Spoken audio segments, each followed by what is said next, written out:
Hey guys, welcome back to the channel. If you're new, thanks for stopping by to check out some of my content.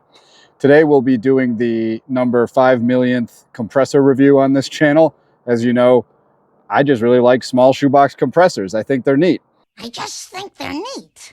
And today I've got the VEVOR super small budget compressor for review.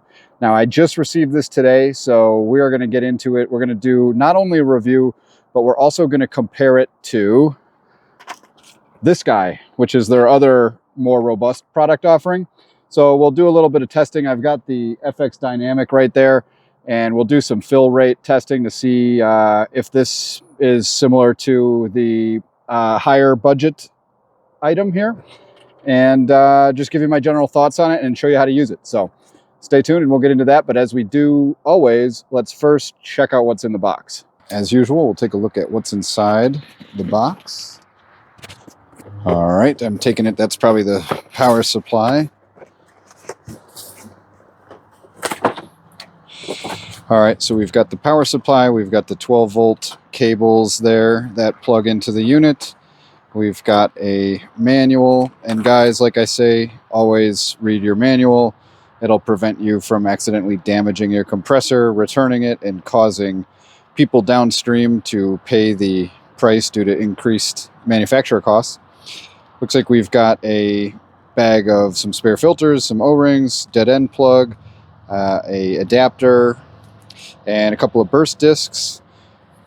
And then we have the unit itself, which, there it is, good fit and finish on it. And we've got the little fill whip in there. So that is what you're going to get in the box. And do save that piece of foam in there because it can be useful, and I'll show you why later. Okay, now that you've seen what's in the box, let's get ready to use the unit. But first, let's make sure you're familiar with all the features. So right here, we have a digital thermometer. That's going to tell you the temperature of the unit in Celsius. Never exceed 90 degrees. So if it gets up to that temperature, you're going to want to shut it off and then vent it with the bleed screw right here. Always vent it if you're giving it a break, whether it's getting too hot or you've just been running it a long time. You do not want to start this up against pressure. If you do so, you will damage the compressor. So definitely don't do that. But on the front here, we have two buttons. One is for the fan, one is for the compressor motor itself. If the compressor motor is on, the fan absolutely must be on. So always have that fan running if you're running the compressor. Down here, we have the input for the power unit, which is right there. And it will also be the same connection for the included 12-volt car cables. So additionally, this is the bleed valve. You're going to want to tighten that to shut off the bleed when you're filling things. And then when you're done filling, you can release the air by doing that. You've got the burst disc is under this right here. And then this is the actual output fill nipple there. And you can see it's got an internal fan in there to keep things cool. And overall, just a pretty basic compressor. You've got your gauge on top there. I always like to make sure I'm reading it off of the gun as well. So you can do that. But what we're going to do, since I just got this today, is we're going to hook things up and we're going to actually put the dead end plug in here, which will just cap things off. And we're just going to run it and make sure it gets up to 4,500 PSI. Now, this is a manual non-auto stopping compressor. So you do have to watch that gauge. So when you're running this thing, don't go wandering off. Make sure that you're watching the gauge either on your gun or on the compressor itself, and shut it off at the pressure you want to fill to. Otherwise, you will blow stuff. So we'll do the dead end plug test next. I've got the compressor all hooked up. I like to put the power unit on its side like that. I feel like the internal fan cools it better when it's on its side.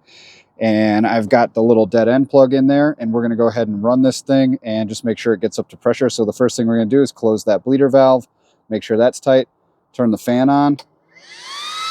Okay, we can see the temp gauge goes on. This is about the outside temperature right now. It is pretty hot out. So we want to make sure we don't let that go past 90. And let's just do a little test.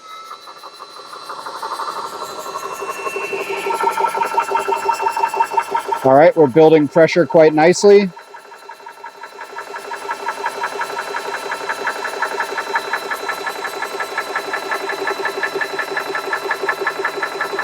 All right. So that quickly got up to 4,500 PSI, a little over 300 bar or 30 megapascals. And then now we're going to want to vent it. All right, so it definitely passed the first test of just a quick run with the dead end plug up to 4,500 PSI. And now what we're going to do is we're going to come over here to this gun. And this FX Dynamic is sitting right at 200 bar there on the bottom gauge. And we're going to go ahead and see how long it takes this to fill the 50 additional bar up to 250 bar. So let's give that a try and we'll time it. Before we get into that, remember when I said save your foam? That foam is excellent to put in one of these little Makita lithium ion cube battery boxes, and you can just kind of cut it down to fit. So that's why I said save your foam earlier. So the compressor will fit right in there and it's really nicely protected. I'll leave links in the comments for like everything in this video, but these are kind of hard to find. If you can still find them, I'll try to find some links for you guys and post them in there. They go by the names Makita Cube bag, Makita Contractor bag, and Makita Lithium Ion bag. But these are absolutely perfect for these little compressors. It fits just perfectly in there. I'll also drop a link for, I believe Tuxing makes one that fits these small form factor compressors. So I'll leave that in there too. But anyway, all right, let's get into filling the Dynamic. I just wanted to show you guys that as a little tip. Okay, we are ready to set up this test. I've got the compressor all ready. We've got the Dynamic there at 200 bar. We're going to see how long it takes to fill it to 300. Now you may notice I do have this additional piece here. This is an oil water separator. This is absolutely a must have if you have a PCP airgun, especially an expensive one like this $2,000 FX Dynamic. This will keep water and everything out of your gun and avoid things like rusting springs and broken seals and things like that. So the compressor does come in the fill whip with one little moisture filter in here, but honestly, it's not enough. So definitely pick one of these up. Links in the description and comments for that. So let's go ahead and run this thing. Let's do first things first. Tighten that bleed valve, make sure that's tight. I've got the additional cell phone there with the timer on it. So we're going to start the fan and then the compressor. And we'll go ahead and see how long that takes to get from 200 to 250 bar. A few moments later. Getting pretty close. And we are right at about 2 minutes and 30 seconds or so.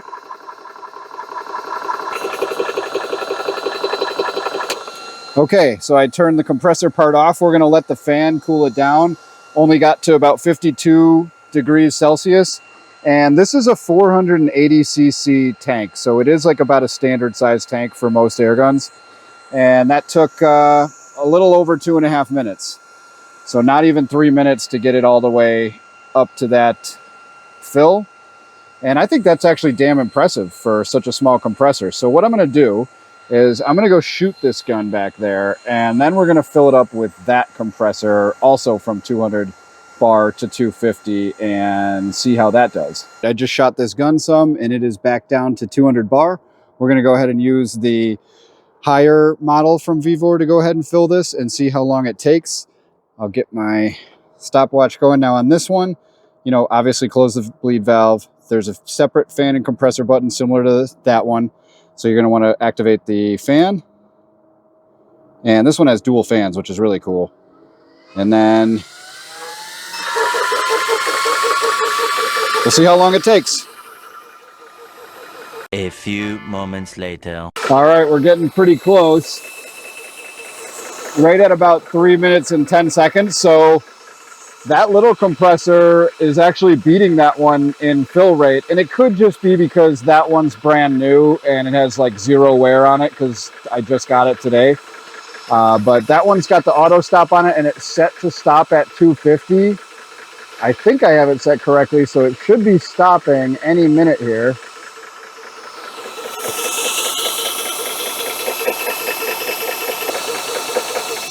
Okay.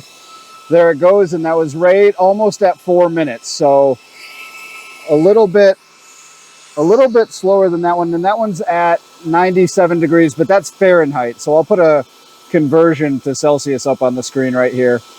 But yeah, so pretty good deal. I think maybe that one, the orange one, I did note in a previous video that I felt like that might slightly fill a little slower than some of the other compressors I've used, but it might be kind of like a slow and steady wins the race thing where maybe we're not working it so hard.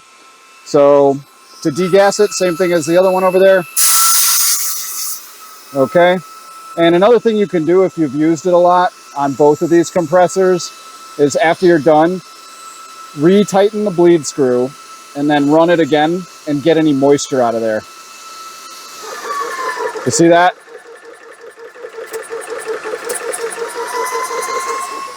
Now that moisture is totally normal and it'll happen in any compressor, especially when you're doing it outside in the heat like we are here with high humidity. So, but again, the results were that guy filled it in about 3 minutes from 2 to 250 bar and that one about 4 minutes.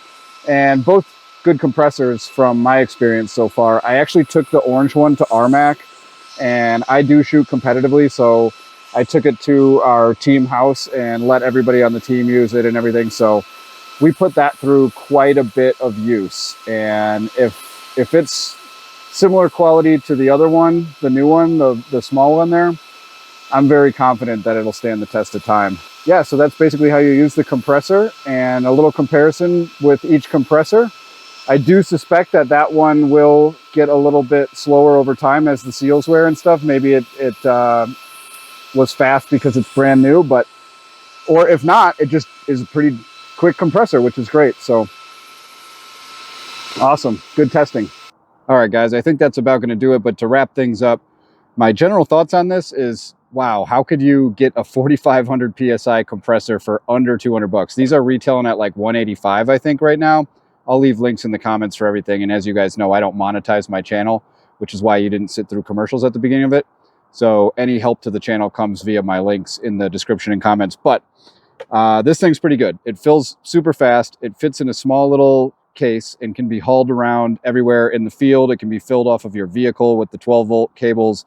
And, you know, I was surprised that it did faster fills than the bigger unit. So overall, I think you're getting a lot of value for your money with this little guy. So check them out, click the links, take a look, make your own decision. And hopefully this was helpful to you guys. We'll catch you on the next one. Peace.